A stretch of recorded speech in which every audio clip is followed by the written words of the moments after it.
Now moving on to my review of Arrow Season 3, Episode 2, Sarah. Now this is all about, it happens right after the death of Sarah. And this was really cool. This was a very, just a very, very emotional episode. I thought this really carried a lot of weight to just to everything. I gotta give a lot of applause to the actors and everyone a part of this episode.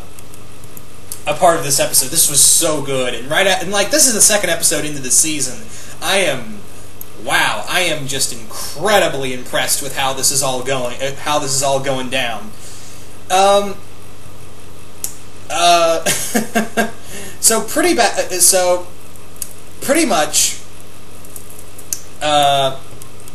much is that everyone in here after Sarah's death, Laurel brings Sarah to Oliver's base, and everyone's just in shock. They just did not see this coming, and Oliver is just like, oh my god, like he can't show any emotion, but you can clearly tell on his face he is emotionally crushed by this. He is just emotionally just destroyed by this sight before him. It's really hard. Everyone's kind of breaking down, but Oliver is trying his best to, keep in control. So he sets out to find who is behind this, and the apparent suspect is a guy by the name of Simon LaCroix, who is better known as Komodo.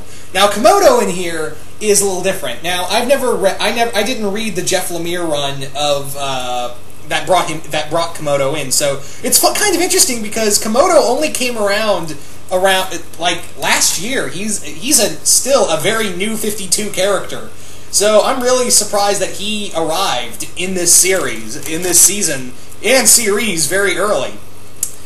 So they kind of tie to the whole thing that Simon LaCroix is possibly the murderer of Sarah's murderer. And I also like how Oliver pieced together how Sarah was killed in his head. He kind of did a lot of cool Sherlock stuff in here.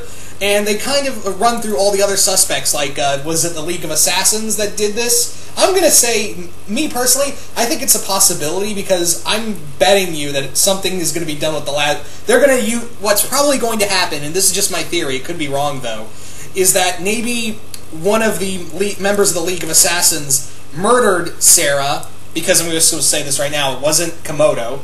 What really happened was probably one of the members of the League of Assassins just straight up murdered Sarah because of the disobedience, only to, they're going to rob her grave and bring her back through Lazarus Pit and make her a mindless drone. That's probably what's going to happen. But anyway, so also we get some really interesting flashbacks in here.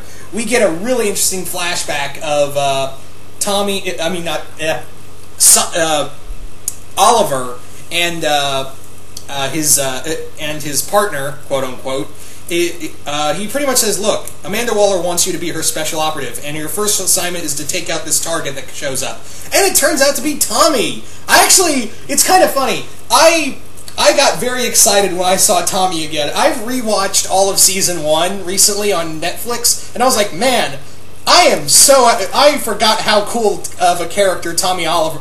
I almost said Tommy Oliver. Which is funny because, obvious reasons. Seeing Tommy Merlin again. It was so cool to see Tommy Merlin again. I forgot how cool Tommy was as a character. Oh my god. I was like, Tommy! You're back! In a flashback, we know you're dead, it's cool. So... yeah, Oliver is like, no, I'm not going to kill my best friend here. And his sidekick, whose name I keep forgetting, is just like, look, Amanda Waller wants him dead because, he found out, your email, that email message you left, and now he's come looking for you, and you're going to be compromised, and Waller wants you to knock him off the list. So Oliver and him devise this really interesting plan to keep Tommy alive. And it's very heart-wrenching of what happens. It's very clever, but at the same time, you feel really bad for Oliver.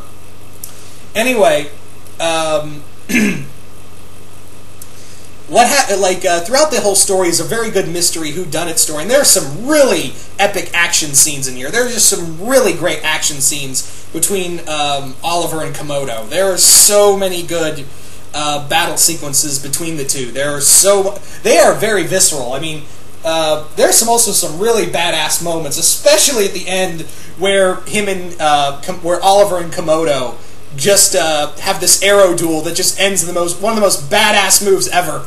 I'm like, that is a move Bullseye could only pull off. Well done, Oliver.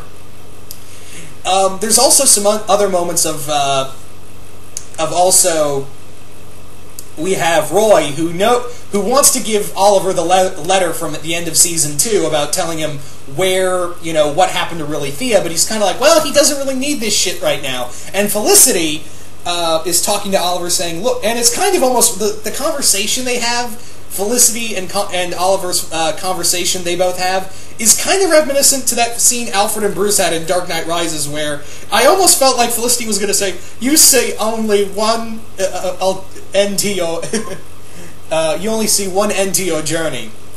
And it almost feels like, it feels almost like that Dark Knight Rises conversation between the two. It really does.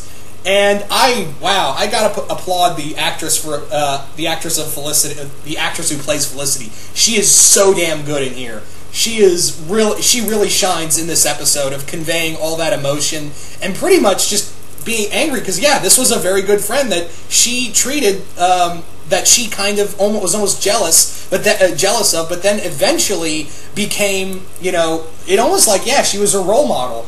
It's also, I felt it was although. To be fair, I felt it was a little forced to call her an Amazon warrior, and then in the same sentence say, we've had a death in the family. I literally said, really? Really, guys, you couldn't help yourself? You couldn't be like, let's not do the Wonder Woman reference and Batman reference in the same set. Never mind, well, they did it. Yeah, it felt a little, I can't be the only one who said, that felt a little forced, didn't it? But no, that was really cool. Also, we have her just tearing into Ray Palmer in another great scene. And Ray says, look, I know you're angry, but not at me. Trust me, I've pissed off a good amount of people. And I really like how this is really starting to show that even though they've made Ray Palmer a very Tony Stark character, he's very sympathetic. And even, not to say Tony in the comics and the cinematic universe is not sympathetic, but in here, you really feel like, I'm sorry. I don't mean to be a dick. I'm just too smart for everybody. It's kind of like he's. I guess you could say the best way you could describe him is more like if you mix Sherlock's intelligence and kind of almost condescending personality with Tony's rich and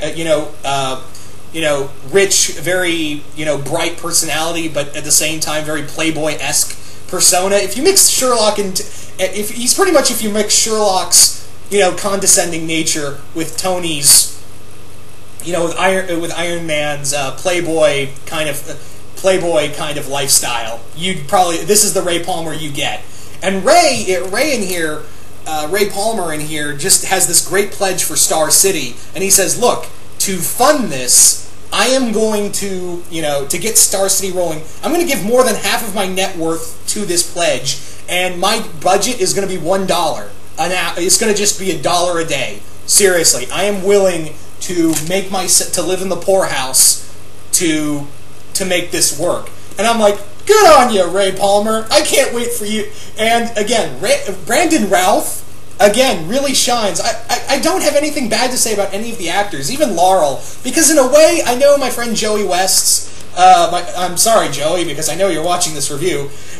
He really got pissed off at Laurel, but at the same time, I kind of don't feel bad for Laurel. I feel bad for Laurel. I don't hate her, because, again, can you imagine what it's like to have losing a sibling? I know several, not just, I know several of my subscribers that I'm personally connected to have that feeling. So, yeah, I can imagine they're going through a shitstorm right now, and they're not thinking clearly. And that's what happens to Laurel. So again, I'm not pissed off at her. I'm like, because again, in Season 2, I was like, God damn it, Laurel. In here, I'm like, okay, Laurel, you get a pass. You're clearly hurt here. So I'm gonna give you a pass on this. But yeah, this is a really good episode. Again, only 2 episodes in, and again, Season 3's been kicking a lot of ass. We also get something that's geared up for the next episode that was just like, oh my god, I am really pumped for what's next. My body is so ready for next episode. And that is, we see what's been going on with Thea. She's been being trained by Malcolm Merlin to be a assassin, and we're going to find out more in the next episode, Corto Maltese. And again, there's a very let me backtrack to Sarah's burial. She's buried in an empty grave, and no one's supposed to know. And Laurel doesn't even tell her father that his daughter is dead because, well, she feels like he can't know because he has heart problems, and this would just destroy him. And I kind of understand where Laurel's coming from, but at the same time, if you don't tell him sooner than later, it's going to come back worse, and it probably is. We all know that this is probably not going to end well. All in all, absolutely loved this episode. I thought it was such a great story to tell. I thought there was so much raw emotion. The action was really great. And but again, I just felt like that Amazon warrior thing mixed in at the same time, Death in the Family. I was like, really? Really, guys? Okay, whatever. There's also a mention of Bloodhaven again from Komodo. All in all, tiny thing. Those are just tiny, but those are just in all just tiny little nitpicks. That is it. This was a fantastic episode. I loved it. I felt so much emotion from all the characters, and yeah, this was a fucking great episode. And I can't wait for the next episode. So you guys tell me, what did you guys think of this episode? Did you guys like it? Did you guys hate it? And who do you think really murdered Laurel? And what do you think the big nefarious plan is? Anyway, comment below and let me know. And once again, I hope you guys enjoyed this, and I will see you guys later.